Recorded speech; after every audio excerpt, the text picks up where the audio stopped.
القديس مينا الراهب ولد القديس مينا في إحدى قرى أخميم من والدين مسيحيين كانا يعيشان على الفلاحة. منذ صغره امتلأ قلبه بحب الزهد والتفرغ للعبادة، فاختار طريق الرهبنة وانضم إلى أحد أديرة أخميم.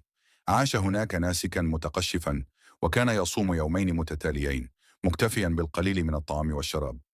بعد سنوات من التفرغ والتعبد، انتقل القديس مينا إلى أحد الأديرة في بلاد الأشمونين، حيث قضى 16 سنة دون أن يغادر الدير، متفرغا للصلاة والتأمل. لكن حين دخل العرب البلاد وسمع القديس أنهم ينكرون أن لله ابنا مساو له في الأزلية، شعر بحزن شديد. استأذن رئيس الدير وذهب إلى الأشمونين، حيث تقدم إلى قائد العسكر وسأله: أحقا تقولون إن ليس لله ابن من طبيعته وجوهره؟ أجابه القائد: نعم، نحن ننفي هذا القول ونتبرأ منه.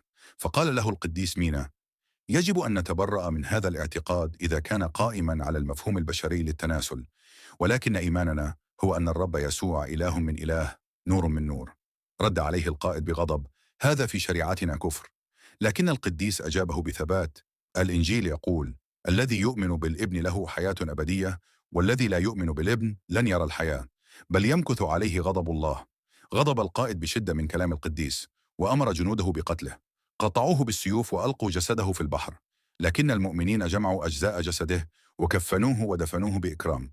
بركة صلاته تكون معنا جميعا. شكرا لاستماعكم، ونراكم في الحلقة القادمة. إلى اللقاء. لا تنسوني في صلواتكم. مون جيسو.